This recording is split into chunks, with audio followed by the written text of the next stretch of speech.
Hello everyone, how are you doing? And आज का live session एक क्वेश्चन का आंसर देने के लिए है। ये क्वेश्चन अभी पीछे मैं एक बैच ले रही थी जो कि इंटरव्यू स्किल्स के ऊपर था, तो उससे मुझे लगा कि मुझे ये आपके साथ भी डिस्कस करना चाहिए।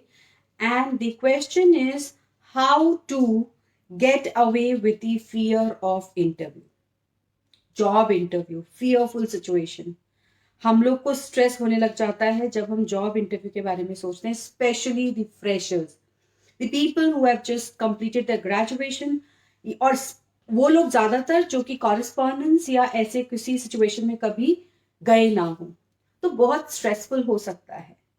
But I will share certain tips. अगर हम उसको फॉलो करते हैं तो काफी हद तक हम उस नर्वसनेस को, उस फियर जो हमारे अंदर डेवलप हो जाता है इंटरव्यूज, स्पेशली जॉब इंटरव्यूज को लेकर, वो हम कम कर सकते हैं। तो let us discuss the topic today and that is tips on how to get rid of the fear of interviews. क्या क्या कर सकते हैं, क्या नहीं करें, जिससे कि हम जॉब इंटरव्यूज से नर्वस ना हो, डरे नहीं और कॉन्फिडेंटली उसके लिए अपने आप को प्रिपेयर करें। मोस्ट ऑफ द टाइम हम यही सोचते रह जाते हैं, जॉब इंटरव्यू है, जॉब इंटरव्यू है, जॉब इंटरव्यू है। तो we do not need to stress on that, rather we need to follow these points, ताकि हम इस जॉब इंटरव्यू को जो कि आने वाले हैं आपके लिए, उसको अच्छे से हैंडल कर पाए। Hey, this is Anju Jindal. I'm a trainer, entrepreneur, and a career growth specialist. And I believe in learning and sharing experiences. और मैं स्टूडेंट्स, प्रोफेशनल्स, हाउसवाइफ्स की हेल्प करती हूँ ताकि वो अपने करियर में एक्सेलरेट कर सकें with the help of communication skills and career hack. So ये भी उसी का एक पार्ट है। Now when I talk about interviews, interviews can be scary because वो एक ऐसी सिचुएशन होती है जो हमने पहले फेस नहीं की होती है, और सडनली हमें इतने फॉर्मल एनवायरनमेंट में, इतने फॉर्मल प्रोसीजर में जाना पड़ता है। तो कोई भी डरेगा। अगर मैं नई जगह जाऊंगी तो मुझे भी डर लगेगा। So why not we should prepare beforehand only. तो इसके लिए सबसे पहली चीज है कि मैं पूरे इंटरव्यू प्रोसेस को 3 पार्ट्स में डिवाइड कर देती हूँ। वैसे 4 पार्ट्स होते हैं बट अभी के लिए 3 पार्ट्स, जिसमें कि प्री इंटरव्यू फेज बहुत इंपॉर्टेंट है। मतलब वो फेज जबकि आपको पता भी नहीं है कि आप कौन से इंटरव्यू हैं आपके, बट आपको ये पता है कि which career you are looking forward to, किस तरह की कंपनीज में आप जाएंगे, क्या प्रोफाइल पे आप काम करेंगे। तो ये pre interview phase most of us waste, and that is why we get nervous, we are not selected in the interview। हम लोग को पता ही नहीं होता क्या होने वाला है, हम लोग बस इधर से उधर भागते रहते हैं जब एक्चुअल इंटरव्यू आता है। तो pre interview phase is really very important, और ये इसलिए जरूरी है बिकॉज हमारे स्कूल कॉलेजेस में इन चीजों के बारे में हमें कभी भी ट्रेनिंग नहीं मिलती। सबसे पहली इंपॉर्टेंट चीज जब मैं प्री इंटरव्यू फेज की बात करती हूँ, और ये फेज आप लगा लीजिए तब से शुरू हो जाता है जब आप एक करियर में जाने के बारे में सोचते हैं। तो एक ग्रेजुएशन में जाने वाला स्टूडेंट जब वो ये सोच लेता है कि मुझे अकाउंटिंग का जॉब करना है, मुझे एक डेटा एनालिस्ट बनना है, मुझे अकाउंटेंट बनना है, मुझे एक सेल्स ऑफिसर बनना है, ऐसा कुछ अगर वो सोच लेता है तो वो उस दिन से उसका प्री इंटरव्यू फेज शुरू हो जाता है। सबसे पहली चीज जो आपको करनी चाहिए वो है you should assess your skills. आप डॉक्टर बनना चाहते हो, इंजीनियर बनना चाहते हो, सेल्स मैनेजर बनना चाहते हो, क्या बनना चाहते हो, वो डिसाइड करते ही सबसे इंपॉर्टेंट चीज है अपने स्किल्स को एसेस कर लीजिए। स्किल्स मींस आपके अंदर क्या क्या है जो उस जॉब के हिसाब से ठीक है। अगर आपको लगता है कि कुछ स्किल्स आपको लर्न करने की जरूरत है तो उसके लिए एक्शन प्लान करिए और उसको लर्न करना शुरू कर दीजिए।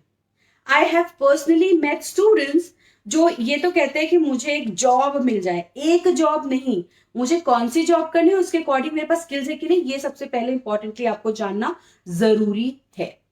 जब आपको स्किल्स के बारे में पता लग जाए और कौन से स्किल्स लर्न करने हैं ये पता लग जाए, तो साथ ही साथ ये साथ ही कर सकते हैं आप, you need to analyse the company and the industry where you would like to work, what are the companies which offer the jobs which you are looking forward to।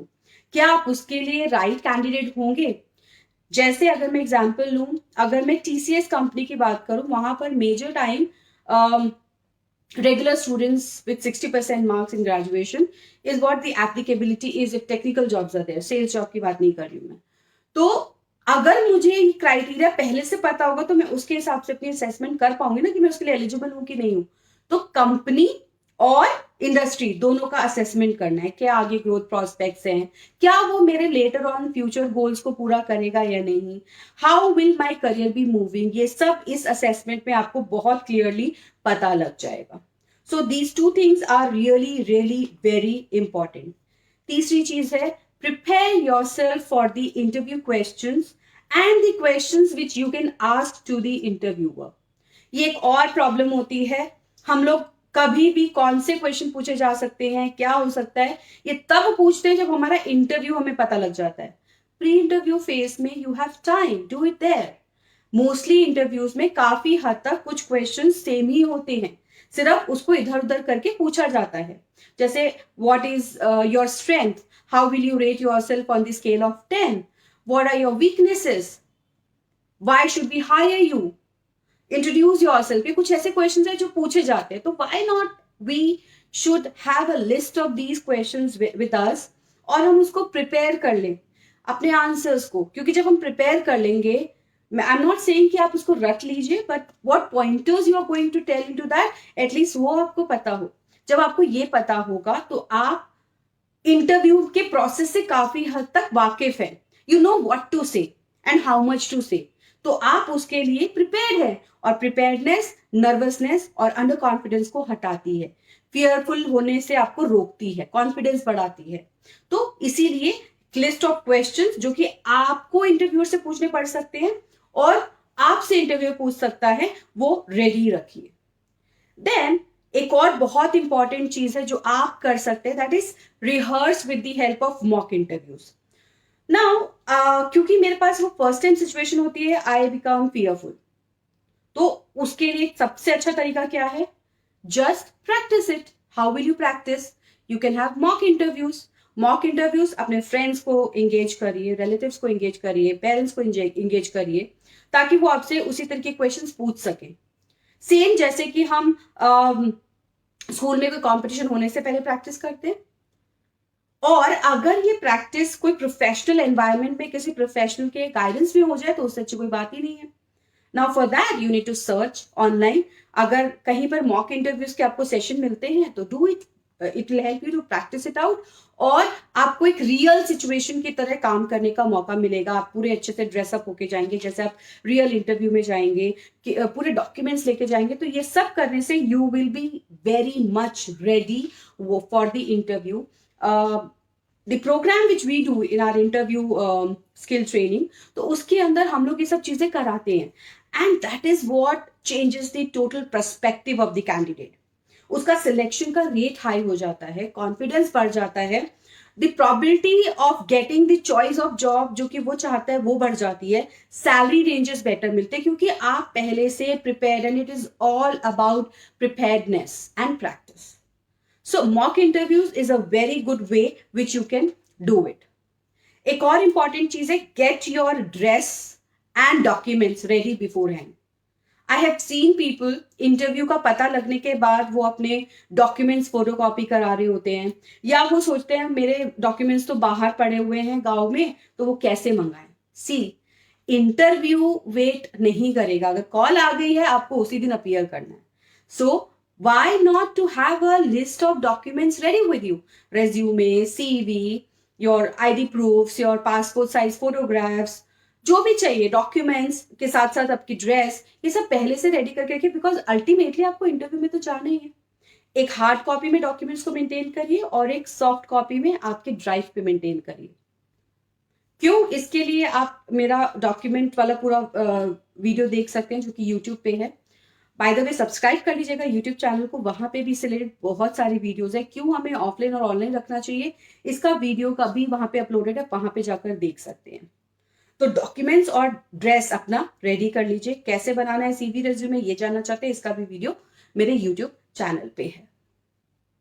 इसके बाद एक और इंपॉर्टेंट चीज जो हम लोग नहीं कर रहे हैं, 95% of the candidates are not doing that, and that is keeping our social media profiles ready. हम लोग सिर्फ सोशल मीडिया पे शेयरिंग करते हैं, पिक्चर्स डालते हैं, that is what we are doing.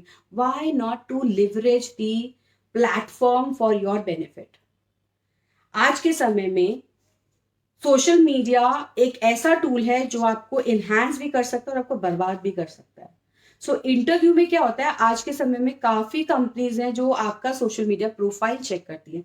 शादी से पहले सोशल मीडिया प्रोफाइल चेक होता है, इंटरव्यू से पहले सोशल मीडिया प्रोफाइल चेक होता है. आप कोई भी केस बात कर लीजिए, सोशल मीडिया प्रोफाइल आपका लोग चेक करते हैं.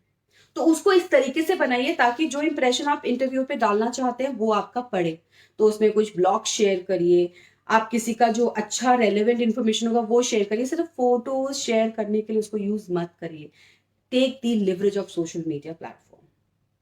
कैसे ले सकते हैं इसका भी वीडियो मेरे यूट्यूब चैनल पे आप उसको यूज करके देख सकते हैं और उस पर फिर वर्कआउट कर सकते हैं. And then be prepared with what will be the travelling method, और कैसे आप जाएंगे, क्या करेंगे, वो पूरा प्रोसेस आपके पास ऑल इन ऑल माइंड में होना चाहिए. क्योंकि अगर आप उस दिन इस चीज में एंगेज होंगे ना, यू विल बी एग्जॉस्टेड. और आपका जो फोकस इंटरव्यू पे होना चाहिए वो कहाँ होगा, इन फालतू की चीजों में लगा रहेगा. और आप हड़बड़ाते हुए इंटरव्यू पर पहुंचेंगे और वहां पर कुछ भी नहीं कर पाएंगे जो आपको करना चाहिए. And the focus should be interview on that day. तो ये सब आपको प्री इंटरव्यू फेज में करके रेडी रखना है. एक बहुत अच्छी बात मुझे बताई गई थी, वो ये था कि प्रिपेयर कर लो तो आप अपने आप को कहीं पे भी पहुंचा सकते हो. तो इंटरव्यू क्या चीज है. So this is what you can do in the pre-interview phase. Then the second interview phase comes जबकि आपका actual interview है, that is during the interview. आप पहुंच गए हैं वेन्यू पे, अब आपका इंटरव्यू है. तो आप जब लोकेशन पे पहुंच जाए, वेन्यू पे पहुंच जाए, पहली बात तो टाइम पे पहुंचिए. कम से कम 15 मिनट का आप गैप लीजिए वहां पहुंचने के लिए. और अगर 15 मिनट पहले पहुंचे तो बहुत अच्छा है. Take time to freshen up yourself, take time to engage with the people there, look out for the environment. और इससे क्या होगा, योर मेंटल जो स्टेबिलिटी होगी वो काफी हद तक ठीक हो जाएगी और आपके लिए वो एक नया एनवायरमेंट नहीं रहेगा जब आप एक्चुअली इंटरव्यू को केटर कर रहे होंगे. तो इसीलिए थोड़ा सा जल्दी पहुंचिए. जिनसे भी वहां पे बात करें, चाहे वो सिक्योरिटी गार्ड हो, चाहे वो ऑफिस हेल्प हो, चाहे वो रिसेप्शनिस्ट हो, be polite, assertive and positive in your communication. आज सीसीटीवी हर जगह है and most of the interview starts when you enter the venue. तो अगर आप शुरू से ही अपना बिहेवियर ठीक नहीं रखेंगे तो बाद में इंटरव्यू होगा कि नहीं, जो फेस टू फेस इंटरव्यू जिसे आप इंटरव्यू कहते हैं वो होगा भी कि नहीं उसका कोई गारंटी नहीं है. तो you should start your interview as soon as you enter the venue of the interview.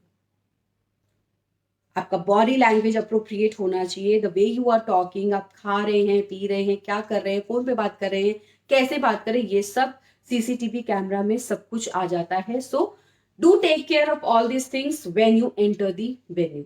Body language I have told you बहुत इंपॉर्टेंट है. 4 चीजें मैं हर बार बॉडी लैंग्वेज में आपको बोलती हूँ: smile, eye contact, straight body posture and open body posture. ये चारों चीजों पे बहुत ज्यादा ध्यान रखिए. और ये प्रैक्टिस करने के मैं हजारों बार आपको मेथड्स बता चुकी हूँ. अगर आपको स्टिल जानना है तो आप यूट्यूब चैनल पे जाके चेकआउट कर सकते हैं. Then go for the interview, do whatever you can do at that point of time. Just be in the moment, be yourself, answer the points what you want to answer. और उसमें 3 points को ध्यान रखिए कि आप अपने skills जरूर go through कर ले और वो जरूर शेयर कर दे. कंपनी के लिए आप कैसे बेनिफिशियल है ये जरूर शेयर कर दे. आपका क्या गोल है जिसकी वजह से आप यहां जॉब करना चाहते हैं ये जरूर शेयर कर दे. आपकी क्या एक्सपेक्टेशन है ये भी शेयर कर दे. ये 3-4 पॉइंट्स अपने आंसर्स में ध्यान रखिए कि आप पूरे तरीके से शेयर करें. अगर आप ये करते हैं कोई चांस नहीं है कि आप इंटरव्यू क्लियर नहीं कर पाएंगे. इंटरव्यू भी क्लियर होगा, जॉब भी आपकी चॉइस की मिलेगी और सैलरी भी काफी हद तक वही मिलेगी जो आप चाहते हैं. इंटरव्यू क्वेश्चंस क्या हो सकते हैं अगर आपको वो जानना है तो यूट्यूब पे वीडियो है और एक ब्लॉग भी है जो कि मैं शेयर कर दूंगी, ब्लॉग में है, वहां पर आप जाकर सब कुछ जान सकते हैं. So this is what you need to do during the interview. So see how much work you should do before the interview and what you should do during the interview. That is focus पहले था preparedness में और second phase में focus है करने में. और हम लोग क्या करते हैं, हम लोग फर्स्ट फेज को तो जानते ही नहीं है. हमारा तो पूरा प्रोसेस ही शुरू होता है कि अगर भाई पता लगे कल इंटरव्यू है तो आज से मेरा प्रोसेस शुरू होगा, मैं सब कुछ डॉक्यूमेंट्स और रेज्यूमे सब कुछ आज ही करने लगती हूँ, एंड दैट एक्सॉस्ट मी। ठीक है, तो प्रिपेयर्डनेस भी नहीं होती और टेंशन भी बिल्डअप हो जाती है, रेस्ट नहीं मिलता, and we are lost. Then, when the interview is over, there are 2-3 things which you should always do. Interview phase में you also need to take care कि जब आप इंट्रोड्यूस कर रहे हो अपने आप को, 5 मिनट्स आर रियली इंपॉर्टेंट, तो वहां पे आप बहुत फोकस होकर अपना आंसर दें, क्योंकि अगर 5 मिनट्स में आपका इंप्रेशन पड़ गया इंटरव्यूअर पे, then the rest of the interview will be conducted, else it will not be conducted. So 5 minutes, which is first impression, is really important. Make sure that you are giving it impactfully. Then phase 3 आता है, which is after the interview. Now the interview is over. What you need to do? You need to do, first thing is send a thank you message or mail to the HR. Make sure you send it because this gives a totally different viewpoint about you to the interviewer. दूसरा, आपने interview खत्म कर लिया, आपको नहीं पता selection हुआ या रिजेक्शन हुआ, या पता लग भी गया ना, analyse your performance. What you did right, what you did wrong, how you could have done better. तो ये सब एनालाइज करके आप इसको नेक्स्ट इंटरव्यू के लिए अपने पॉइंट्स बनाकर रख सकते हैं. अगर आपने कोई रेफरेंसेस दी हैं किसी की, तो उनको अपडेट करिए कि इस जगह पर मेरा इंटरव्यू हुआ है इस पोजीशन के लिए, and these were the skills जिसके लिए मुझे इंटरव्यू दिया है मैंने. तो अगर आपके पास कॉल आती है तो this just see to it what you have to say. इससे क्या होगा, जब रेफरेंस के पास कॉल जाएगी तो they are not in a diluted mind, और वो अपना आंसर ठीक से दे पाएंगे, प्रॉब्ली पॉजिटिव ही देंगे क्योंकि आपने उनसे पूछ के ही रेफरेंस दिया था. तो अपडेट करें अपने रेफरेंसेस को, and then in a week's time if the result is not coming, you can follow up with the HR कि what is the result and how it went, feedback ले सकते हैं, वो कर सकते हैं. और फिर अगर सिलेक्शन नहीं हुआ है, do not worry, it is a practice. You can start with the next interview. I have seen people lingering on, या तो बिल्कुल ही अच्छा इंटरव्यू था, ठीक है, कुछ भी नहीं करते, या फिर उसको लेके बैठे रहते हैं कि मेरा तो इंटरव्यू क्लियर नहीं हुआ, ये नहीं हुआ, वो नहीं हुआ, मैं तो सब अच्छा दिया था. See, do not over depend on one interview. आपने एनालाइज कर लिया अपना performance, now move on to the next interview. वो आपको प्रैक्टिस करा रहा है. So these are the tips जो आप फॉलो कर सकते हैं as far as your interview process is concern. अगर ये टिप्स आप फॉलो करेंगे, I can assure you, because I've seen people clearing interviews just focusing on the first pre-interview phase and doing wonders there. तो आप भी अगर इन tips को follow करेंगे तो आप इंटरव्यू क्लियर कर पाएंगे with very good results, the results which you want. Now, आज आपको कमेंट बॉक्स में मुझे कमेंट करना है कौन सी टिप्स ऐसी थी जो आपको नहीं पता लगी, आपको पहले नहीं पता था कि ये भी करना होता है. प्लीज मेंशन उन टिप्स के बारे में कमेंट बॉक्स में जो आपको पहले नहीं पता थी और आपको आज बिल्कुल नहीं पता लगी है. वो ये आप कमेंट बॉक्स में जरूर मेंशन करेंगे, और अगर आप चाहें तो अपना फीडबैक भी मेंशन कर सकते हैं, बिकॉज जब आप इस तरीके से अपना कमेंट डालते हैं, एक तो मुझे मोटिवेशन मिलता है, और दूसरा जो आपने सुना होता है, दिखा होता है, वो आप कभी भूलते नहीं हो. Also like this video if you like all this tips and share it with other people. You can also tell me कि और कौन सी टिप्स हैं जो आप फॉलो करते हैं इंटरव्यू से नर्वसनेस भगाने के लिए.